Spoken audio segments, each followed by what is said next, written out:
उत्तरकाशी में सुरंग की खुदाई का अंतिम पड़ाव, 14 मीटर दूर मजदूर, खुशखबरी के लिए करना पड़ सकता है अभी और इंतजार।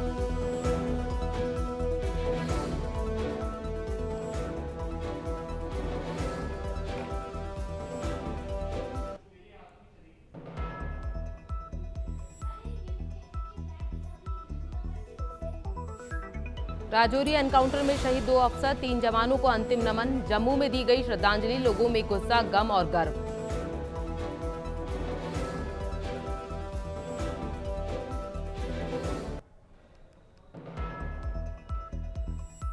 अडानी हिडनबर्ग मामले पर शुक्रवार को सुप्रीम कोर्ट में हुई सुनवाई। कोर्ट ने कहा इसे सत्य बयान के तौर पर नहीं मान सकते, फैसला रखा सुरक्षित।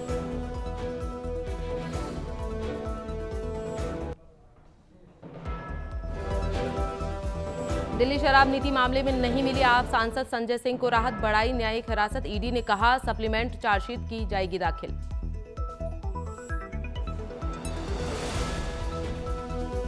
महुआ मोइत्रा ने समर्थन में उतरी, ममता बनर्जी बोली लोकसभा से हटाने की साजिश, बीजेपी बोली भ्रष्टाचार के साथ मुख्यमंत्री।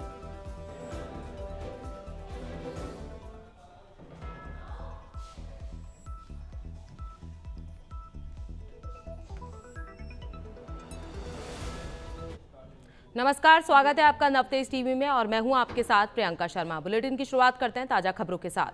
विधानसभा आम चुनाव 2023 के तहत संभागीय आयुक्त उर्मिला राजौरिया ने मतदाताओं से निष्पक्ष होकर मतदान करने की अपील की। उन्होंने कहा कि लोकतंत्र को और अधिक मजबूत बनाने के लिए निष्पक्ष और स्वतंत्र मतदान करना जरूरी है। उन्होंने कहा कि कोई भी काम आपके उज्जवल भविष्य के निर्माण से अधिक महत्व नहीं रखता, इसलिए अपने राज्य का भविष्य तय करने के लिए मतदान जरूर करें।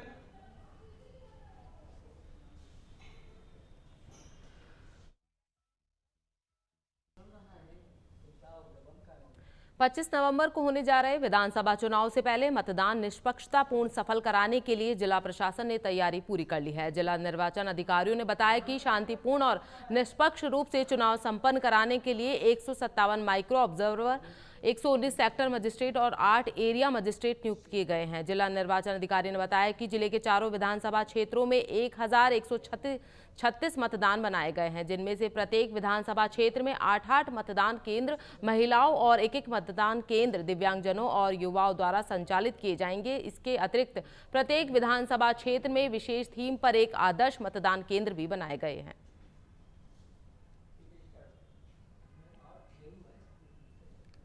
विधानसभा चुनाव के लिए कठुमर विधानसभा क्षेत्र में कुल 231 पोलिंग बूथ बनाए गए हैं। रिटर्निंग अधिकारी एसडीएम सुनील जिंगोरिया ने बताया कि प्रतिदिन पोलिंग बूथों का निरीक्षण किया गया, मतदान संबंधित व्यवस्थाओं का निरीक्षण किया है, जिसमें विशेष रूप से बिजली पानी की व्यवस्था को दुरुस्त किया गया है और सीआरपीएफ के जवान पोलिंग बूथ पर मुस्तैद रहेंगे। साथ ही उन्होंने बताया कि इस बार 8 पोलिंग बूथों पर महिला कार्मिकों द्वारा ही मतदान प्रक्रिया संपन्न कराई जाएगी और 1 पोलिंग बूथ पर दिव्यांग कर्मचारी मतदान प्रक्रिया संपन्न कराएंगे। बता दें कठुमर विधानसभा क्षेत्र में 52 मतदान केंद्र संवेदनशील चिन्हित किए गए हैं।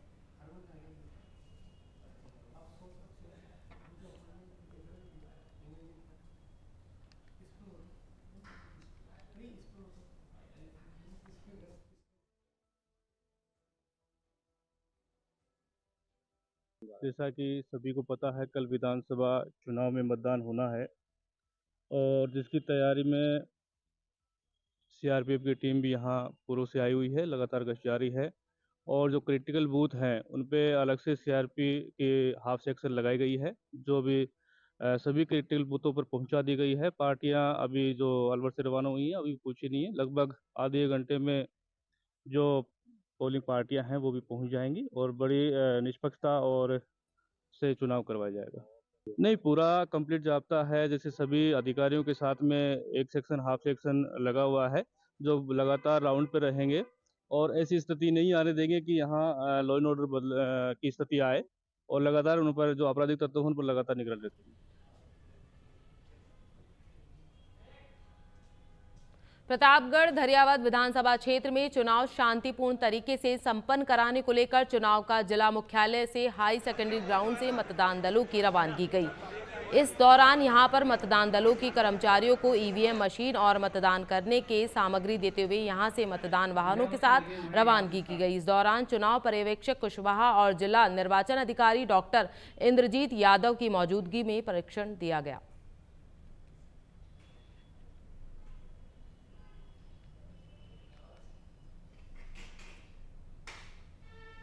प्रतापगढ़ जिले के सुहागपुर थाना क्षेत्र के पाडलिया में एक खेत पर काम करते समय युवक का कुएं के पास पांव फिसल गया। हालांकि वहां मौजूद लोगों ने फौरन उसको बाहर निकाल लिया, लेकिन जिला चिकित्सालय में इलाज के दौरान उसकी मौत हो गई। सुहागपुर थाना जांच अधिकारी ने बताया कि हादसे के वक्त युवक खेत पर कार्य कर रहा था। इस दौरान बिजली बंद हो गई, जिसकी वजह से युवक का पैर फिसलने की वजह से वह कुएं में गिर गया। फिलहाल पुलिस ने पोस्टमार्टम करवाकर शव परिजनों को सौंप दिया है।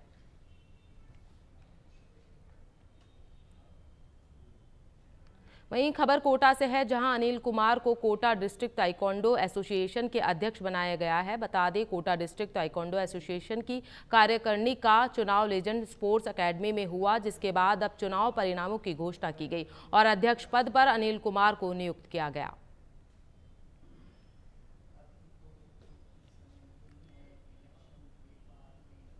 उत्तर भारत की प्रमुख श्री वैष्णव पीठ में गलता पीठेश्वर स्वामी अवधेशाचार्य जी महाराज के पावन सानिध्य में मनाए गए ब्रह्मोत्सव के चौथे दिन भगवान का कल्याणोत्सव मनाया गया। इस कार्यक्रम के बारे में श्री गलता पीठ के युवराज स्वामी राघवेंद्र ने बताया कि कल्याणोत्सव में भगवान श्रीनिवास का विवाह श्रीदेवी व भूदेवी के साथ विद्वानों द्वारा वैदिक विधि मंत्रोच्चार के साथ किया गया। इस अवसर पर भगवान श्रीनिवास के लिए दक्षिण भारत में विशेष रूप से बनवाए गए शेष वाहन में विराजमान हुए और अम्मा जी स्वर्ण मंगलगिरी युक्त पालकी में विराजमान हुई। बताया जाता है कि इस उत्सव के दौरान मात्र से ही जीव का कल्याण होता है, इसलिए कल्याणोत्सव कहते हैं। इस दौरान भगवान के विवाह के हजारों श्रद्धालुजन साक्षी बने।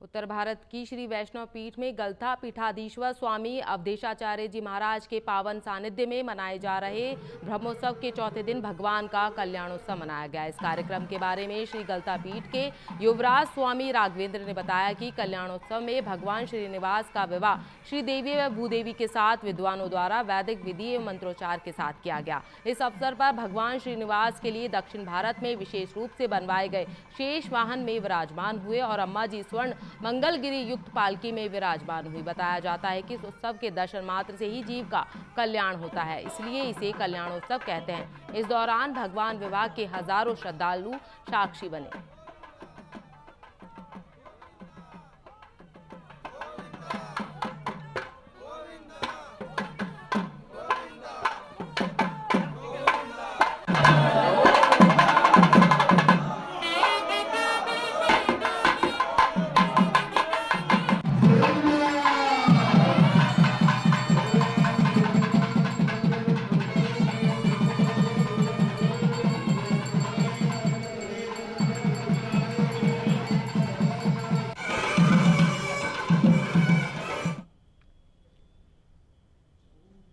लोकतंत्र को मजबूत करने के महापर्व पर व्यापारियों ने औद्योगिक और व्यापारिक प्रतिष्ठानों को बंद रखने का फैसला लिया है, जिसके लिए कर्मचारियों को वेतन के साथ अवकाश दिया गया है, जिसके लिए जयपुर व्यापार महासंघ ने घोषणा करते हुए लगभग 1.25 लाख व्यापारियों ने 100% मतदान करने का संकल्प लिया। महासंघ के अध्यक्ष सुभाष गोयल ने बताया कि चुनाव आयोग के साथ मिलकर पहले से मतदान बढ़ाने के लिए पहले से कैंपेन चला रहे हैं। इस अवसर पर महासंघ के महामंत्री सुरेंद्र कुमार, कार्यकारी उपाध्यक्ष, वरिष्ठ उपाध्यक्ष और सराफा ट्रेडर्स कमेटी के अध्यक्ष मौजूद रहे।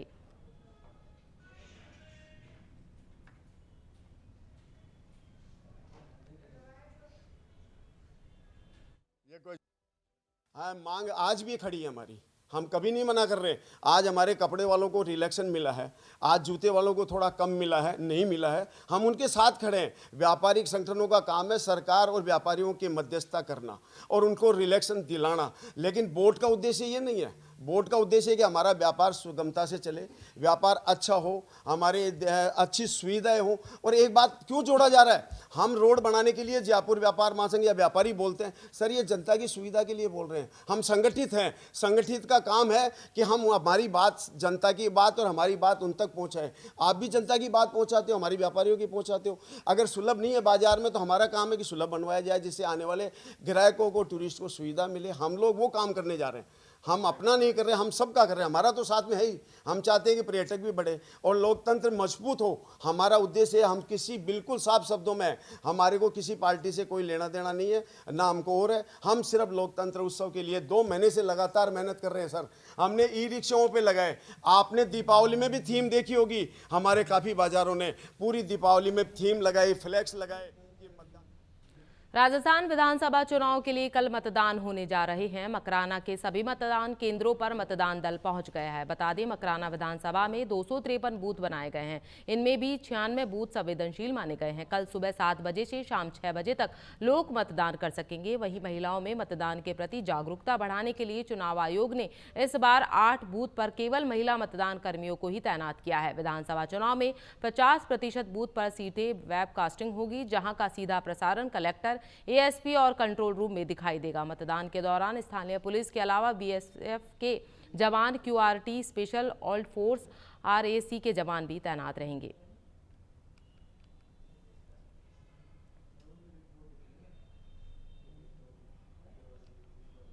राजस्थान विधानसभा चुनाव की वोटिंग शुरू होने में अब सब कुछ ही समय बचा है। आज सभी पोलिंग पार्टियां अपने अपने क्षेत्र में पोलिंग बूथों की कमान संभाल ली है। जयपुर जिले की 19 विधानसभा क्षेत्रों के लिए 3 जगहों से पोलिंग पार्टियों को मतदान सामग्री सौंपी गई। जयपुर के 19 विधानसभा क्षेत्रों के लिए कुल 4619 पोलिंग पार्टियों की मतदान स्थलों के लिए रवानगी की गई। इस मौके पर जायजा लिया नवतेज टीवी संवाददाता शिवानी शर्मा ने।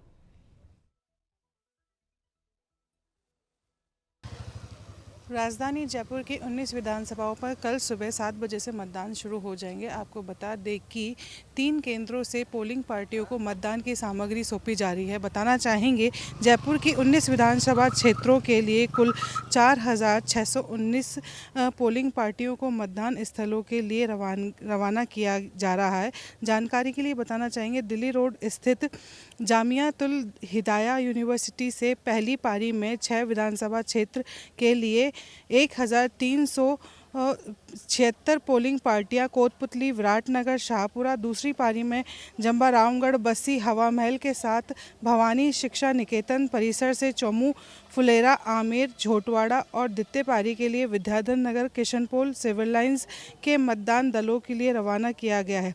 अभी हम राजस्थान कॉलेज में मौजूद हैं, जहां 6 विधानसभा सीटों का सेंटर बना। सभी मतदान कर्मचारी सामग्री लेकर दूदू, सांगानेर, बगरू, चाकसू, आदर्श नगर और मालवीय नगर मतदान बूथों के लिए रवाना हो रहे हैं। सेंटर पर सभी पोलिंग कर्मचारी मतदान से पहले 90 मिनट पहले मॉक पोल करने के लिए निर्देश दिए गए हैं।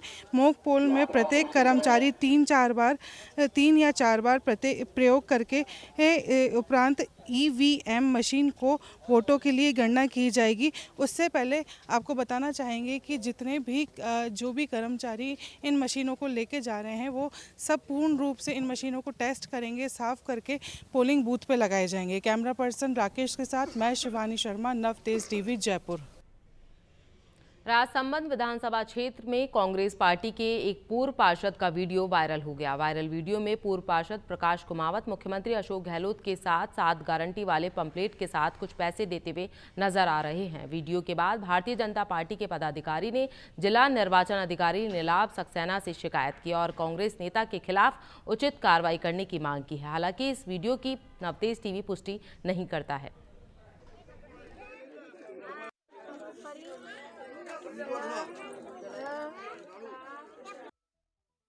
शिकायत अभी प्राप्त हुई है और उसकी जांच के लिए हमने तहसीलदार और सीआई को लिखा है संबंधित थाने के। उसके बाद जैसी भी उनकी रिपोर्ट प्राप्त होती है उसके बाद आगे की कार्रवाई करेंगे।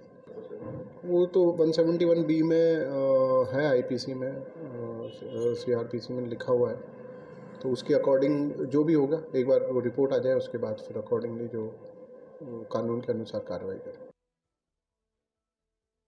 अभी हमारे को जानकारी मिली, व्हाट्सएप ग्रुप पे कोई वीडियो चल रहा है, तो उस वीडियो को हमारे ये कार्यकर्ता आए हुए हैं और मेरे को भी बताया है। उसमें कांग्रेस के जिम्मेदार आदमी पर्ची बनाते हुए 7 गारंटी का पेम्पलेट हाथ में है और कोई पेम्पलेट हाथ में है और स्वेटर वेटर पहन रखे, मतलब ठंड का टाइम में, मतलब अभी की घटना ही लग रही है।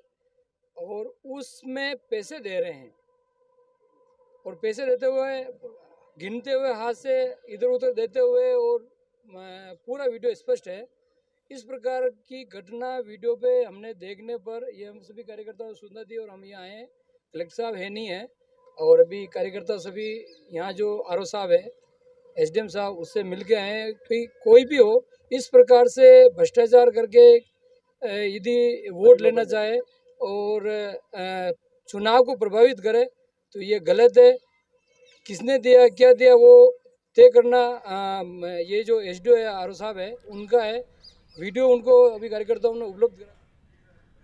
जिला निर्वाचन अधिकारी डॉक्टर भंवरलाल के कुशल निर्देशन और नेतृत्व में निष्पक्ष और भयमुक्त मतदान को लेकर जिला प्रशासन गंभीर है। जिला कलेक्टर ने मतदान से पहले व्यवस्थाओं के निरीक्षण को लेकर फील्ड पर जाकर मुआयना किया। साथ ही नया सानवाड़ा, वीरवाड़ा, झाड़ोली में पोलिंग बूथों का निरीक्षण कर व्यवस्थाओं को परखा। इसके लिए अलावा झाड़ोली में स्थापित महिला बूथ की विजिट कर व्यवस्था को जांचा। आपको बता दें, यहाँ पर मतदान का पूरा काम महिलाओं कर्मचारियों द्वारा संपन्न करवाया जाएगा, जिसको लेकर आवश्यक दिशा निर्देश दिए गए हैं।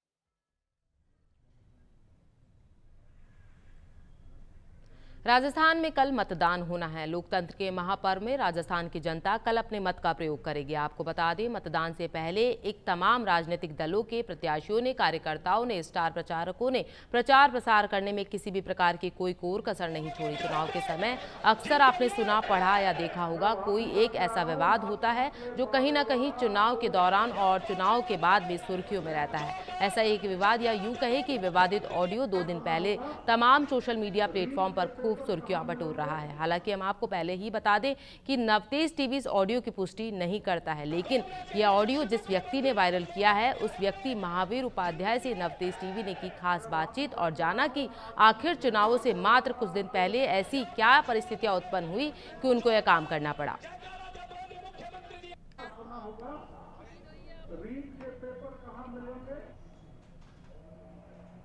आइए आपको सुनाते हैं ऑडियो वायरल करने की दास्तान, लेकिन उससे पहले आपको जानकारी के लिए बता दें कि नवतेज टीवी कभी भी एक तरफा खबरें नहीं चलाता और इसी वजह से नवतेज टीवी ने मालवीय नगर प्रत्याशी अर्चना शर्मा से उनका पक्ष भी जानना चाहा, लेकिन अपना पक्ष बताना तो दूर, अर्चना शर्मा ने उल्टा हमारे ऊपर ही आरोप लगा दिया।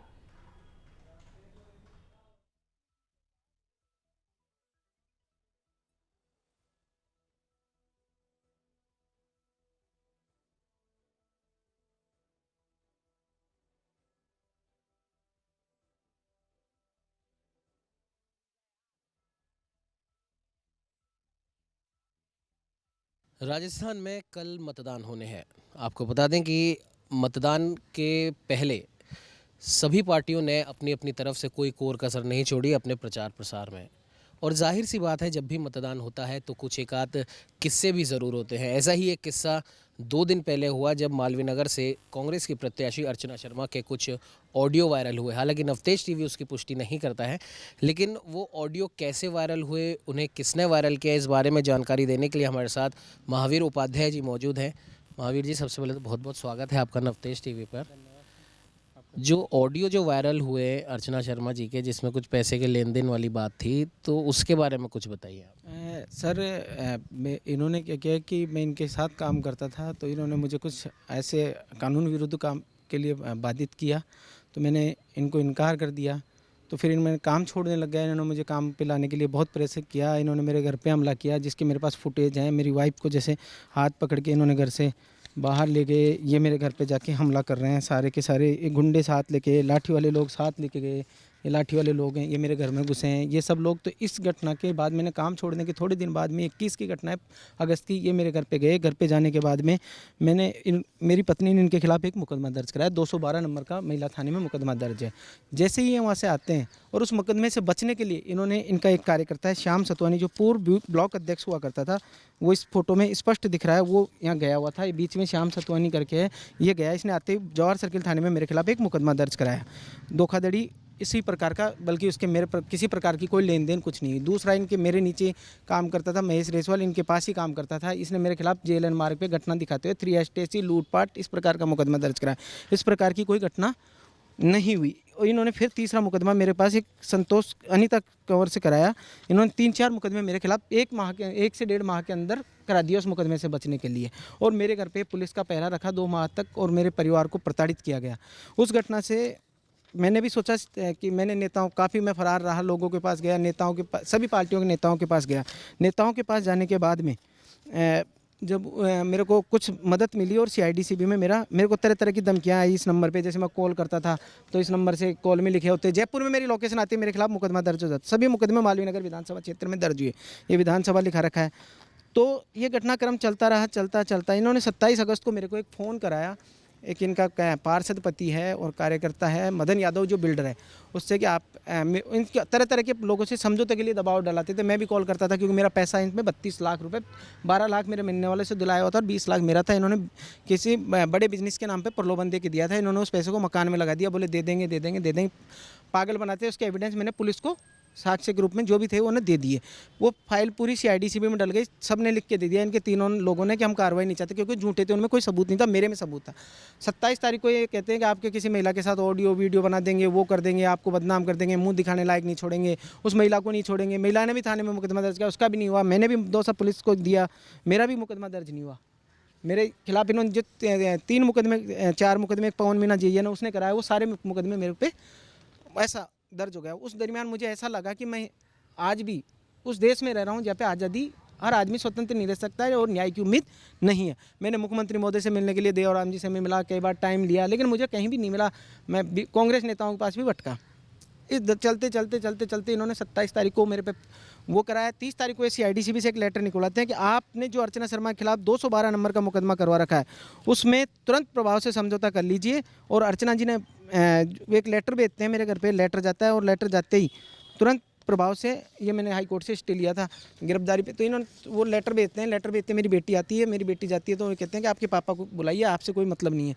जब उन्होंने कहा आप नोटिस दे दीजिए, नोटिस भी नहीं देते हैं और मेरे को उसमें समझौते के लिए कि आरोपी गण को भी आप साथ लेके आओ, क्योंकि उनको 2 तारीख को नॉमिनेशन भरना था, उसमें मुकदमे का हवाला नहीं देना था इनको, तो इसलिए प्रेशर बनाया। फिर इन्होंने मेरे को 5 तारीख से दौसा पुलिस से पाबंद करा दिया। दौसा पुलिस ने मुझे पाबंद कर दिया। फिर कुछ लोग मेरे पीछे लग गए, गाड़ियों के आगे पीछे अननोन लोग आने लगे, मेरी जान को खतरा बढ़ गया। खतरा बढ़ा, मेरे पिताजी बीमार थे, हॉस्पिटलाइज, मेरे पास फोटो है। मेरे पिताजी को मैंने हॉस्पिटलाइज कराया, मैंने प्रेस वार्ता करना चाहिए, नहीं करने दिए। 15 दिन में बहुत प्रयास किए। फिर मैंने रसीद कटाई, कैसे जैसे मेरे नाम से नहीं, मेरी पत्नी के नाम से रसीद कटा के मैंने प्रेस क्लब में की, तो उन्होंने मुझे बाहर निकाल दिया प्रेस क्लब से कि अर्चना जी का प्रेशर है, कांग्रेस की नेता है, कांग्रेस की सरकार, आपकी कोई सुनने वाला नहीं। और मेरी प्रेस वार्ता नहीं हुई।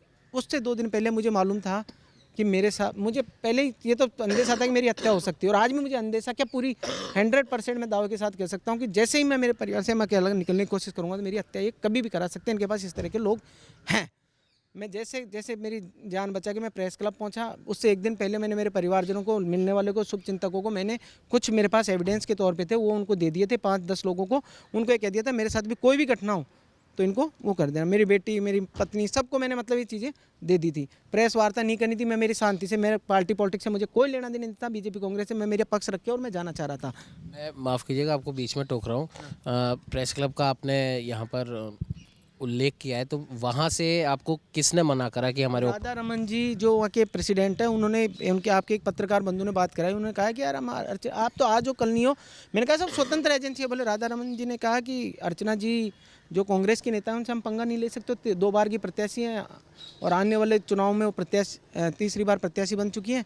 आप तो आज हो कल हो, आपके पैसे ले लीजिए। मैंने सर ऐसे नहीं है, मेरे पास रिसिप्ट है, मैं बाद में बात करूँगा उनसे। कहते हुए बाहर आ गया और मीडिया से बात करके मैं चले गया। उसके बाद भी मुझे बराबर धमकियाँ मिलती रही, लेकिन मेरे कोई सुनने वाला नहीं था। अब आप बताइए, आपका क्या सवाल है? जो आपने कहा कि नॉमिनेशन से पहले आपके ऊपर दबाव बनाया जा रहा था कि आप समझौता कर लीजिए ताकि वो चीज़ उसके अंदर नहीं आए जो घोषणा पत्र ये देते हैं, तो क्या वो समझौता आपने कर लिया था? नहीं, मैंने कोई समझौता नहीं किया। मैंने लिख के दिया है CIDCB को। CIDCB द्वारा मेरे पे प्रेशर बनाया गया। तरह तरह के पिछले 1.5 साल में अलग अलग लोगों के माध्यम से मुझे फ़ोन कॉल कराए गए। मैंने भी उनको, फिर मेरा पैसा लंबा फंसा था, मेरा मान गया, सम्मान गया, मेरा माजना गया। मैं दर की ठोकरें खा रहा हूँ पैसे के लिए।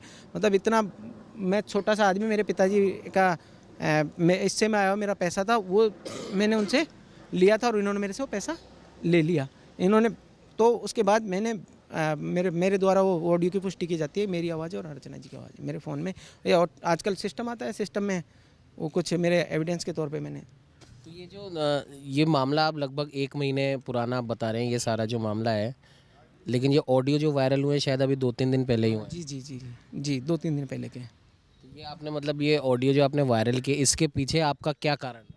नहीं, कारण कुछ नहीं था, मेरी हत्या होती है और इसके लिए मेरी हत्या करा सकते थे कि इसके पास कुछ एविडेंस है, इसको हम पैसा देना नहीं चाहते, मेरा पैसा नहीं देना चाहते थे, मेरे पास ये मेरी हत्या कराना चाहते थे कि साले इसको मार मूर देंगे, कोई सबूत नहीं रहेगा, सबूत नहीं रहेगा तो जनता क्या मानेगी कि आज मेरी हत्या करा देते हैं तो कल आप विश्वास कर लोगे कि मेरे पे। आज मेरे घर पे कैमरे थे, ये गए, मेरे पास एविडेंस थे, मैं जयपुर रहता था। नहीं, आपको आज मैं ये कहूँ कि अर्चना शर्मा ने और उसके पति ने, सोमेंद्र शर्मा ने, श्याम सतवानी ने और उनके लोगों ने मेरे पे हमला किया है, तो आज विश्वास कर लोगे क्या? मदन यादव की भी मेरे पास एविडेंस में रिकॉर्डिंग है, उसका प्रेशर आ रहा है बार बार कि मेरा नाम मतलब मैं आपको जिंदगी मतलब उसके लोगों द्वारा किया जा रहा है कि मैं मतलब मैं मदन यादव मेरे अच्छे दोस्त की तरह थे, लेकिन वो एक राजनेता के दबाव में तो कोई भी आप जानते हो झुक जाता है कि आपको हम भी बर्बाद कर देंगे, ठिकाने लगा देंगे। इस तरह के श्याम सतवानी द्वारा, अलग अलग लोगों द्वारा मैं आज जयपुर में सुरक्षित निकल नहीं सकता, मालवीय नगर विधानसभा क्षेत्र में। पुलिस इनके कहने पे चलती है भाई, पुलिस इनके कहने, न्याय कहाँ मिल रहा है? मुझे अगर सीएम साहब मिलने का टाइम देते हैं, मैं उनको पूरे प्रमाण दूंगा, पूरे सबूत दूंगा। अब मैं ये तो नहीं कहूँगा, ज़्यादा बड़ी बात हो जाती है कि साहब लाल डायरी थी या काली डायरी, इसके बारे में नहीं जाऊँगा, लेकिन मैं एक पेन ड्राइव मेरे पास है, मैं सीएम साहब टाइम देंगे तो मैं दूंगा उनको। अब आप क्या चाहते, क्या सीएम साहब से आप क्या चाहते हो, ये तो आपने बता दिया, लेकिन जो मैं आप मेरी सुरक्षा चाहता हूँ, मेरे परिवार के हाथ जोड़ के मैं ये कहना चाहता हूँ, मैं और मेरा परिवार सुरक्षित रहे, सुख शांति से रहे, हमारे पे किसी तरह का कोई हमला नहीं हो, और मैं ऐसे मानूँ अपने आप को मैं भारत का स्वतंत्र नागरिक हूँ।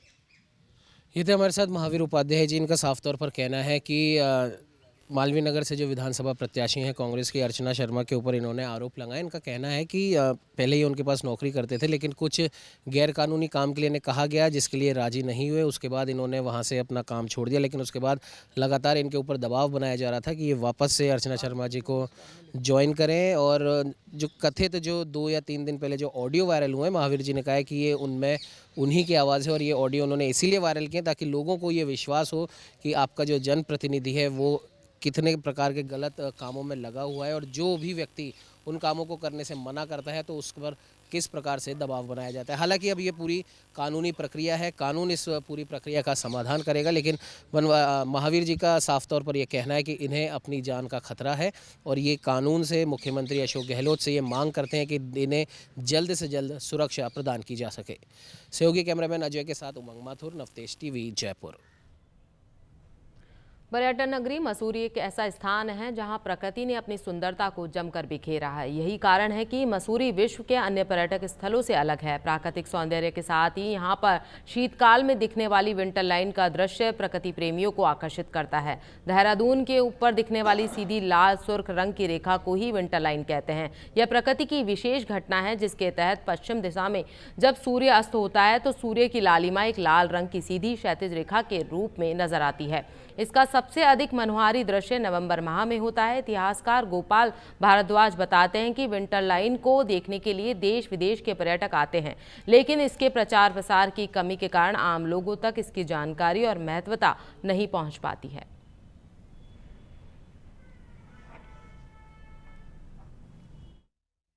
से एक प्रकृति का चमत्कार है ये। जब सूर्यास्त होता है तो जो सूर्य की किरणें होती है उनका रंग बदल जाता है, और वो यहाँ से हमारे क्योंकि मसूरी की लोकेशन जो भौगोलिक स्थिति ऐसी है कि जो यहाँ से क्षितिज बनता है, जो होराइजन बनता है वो बहुत लंबा बनता है।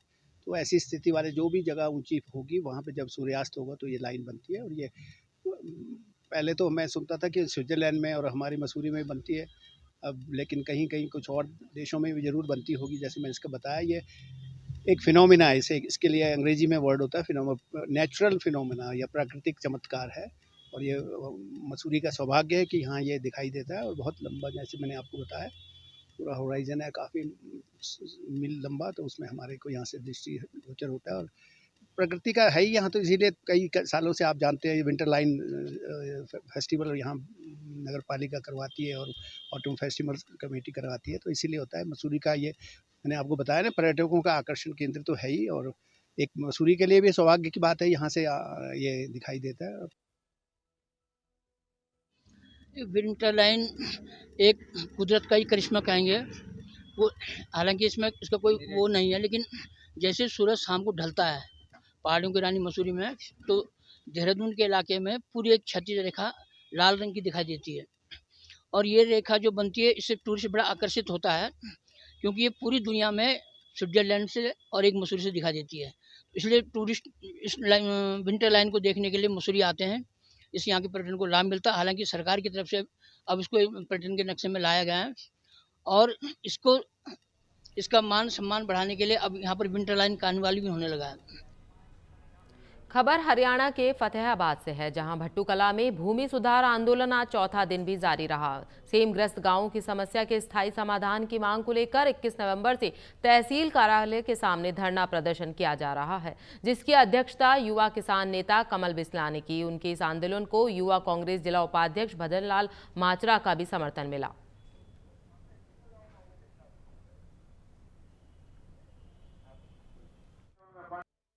ये जी हमने इलाके के गांव में सेम की समस्या के समाधान के लिए धरना रखा है और ये हमारा पूरा फतेहाबाद ज़िले के नाम से रखा है। इस ज़िले में जो सेमग्रस्त गांव है उनका स्थायी समाधान किया जाए। हमारे एरिया में 15-20 गांव तो बहुत ज़्यादा प्रभावित है इस सेम की समस्या से।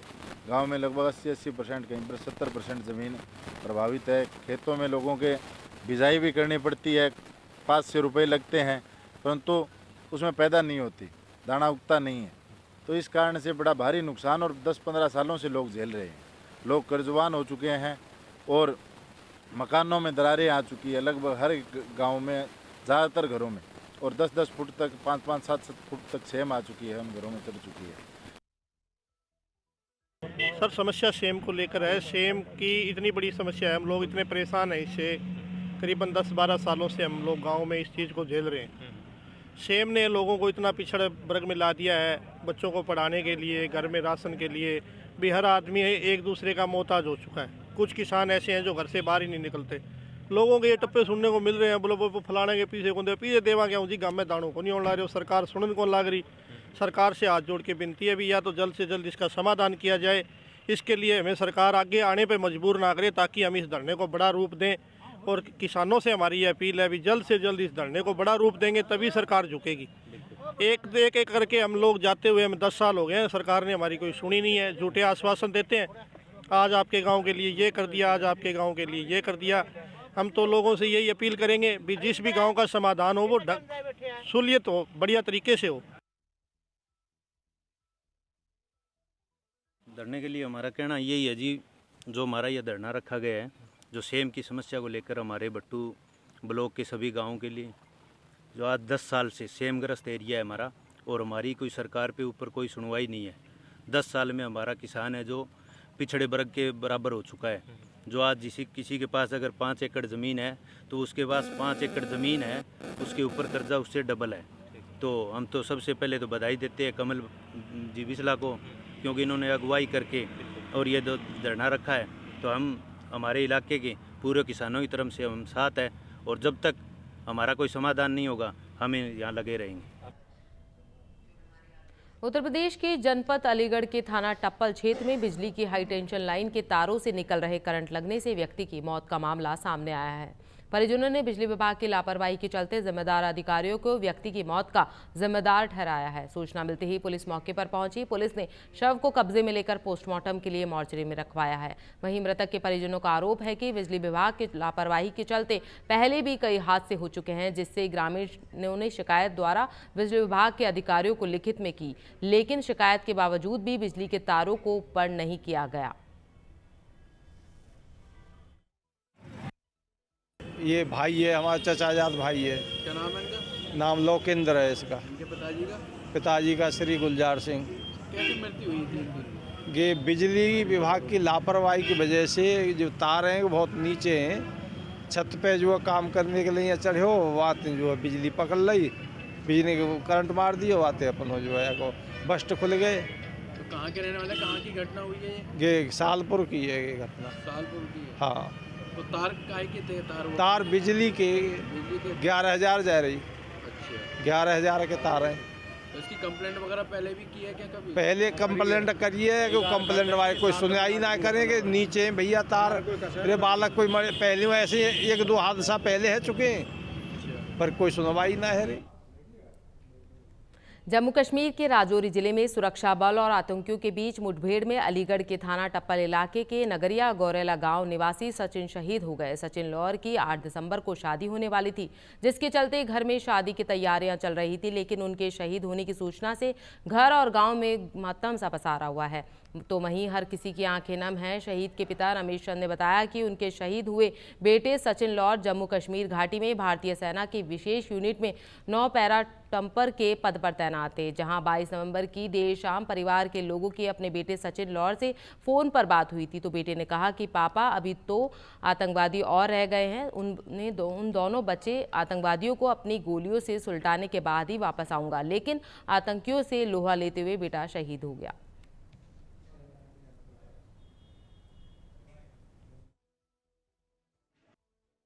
ये 22 तारीख को शाम को 8 बजे बात हुई।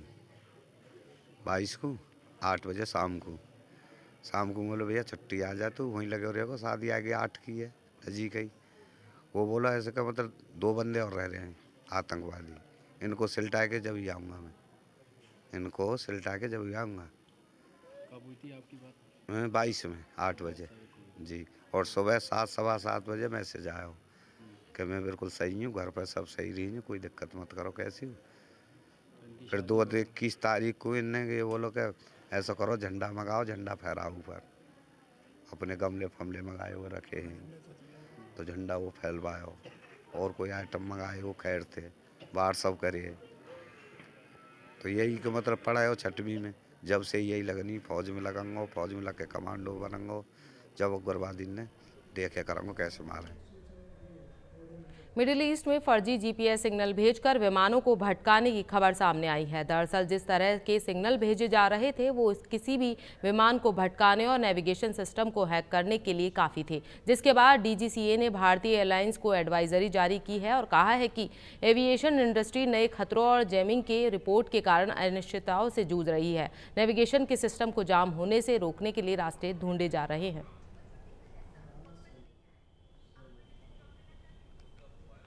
शराब नीति से जुड़े मनी लॉन्ड्रिंग मामले में आम आदमी पार्टी के सांसद संजय सिंह ने कोर्ट में नियमित जमानत अर्जी दाखिल की है। दिल्ली की राउज एवेन्यू कोर्ट में संजय सिंह की नियमित जमानत अर्जी पर जल्द ही सुनवाई हो सकती है। ईडी ने कोर्ट को बताया कि मामले में जल्द ही सप्लीमेंट्री चार्जशीट दाखिल की जाएगी। इसके बाद कोर्ट ने संजय की न्यायिक हिरासत को 4 दिसंबर तक बढ़ा दिया है।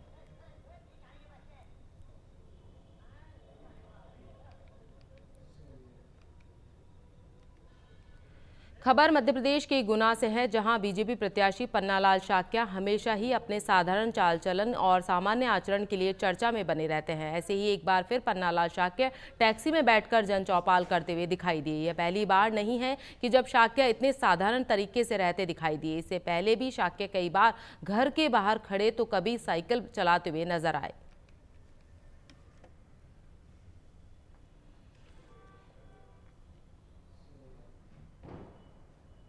फिलहाल बुलेटिन में इतना ही। देश प्रदेश की तमाम खबरों के लिए बने रहिए नवतेज टीवी के साथ। नमस्कार।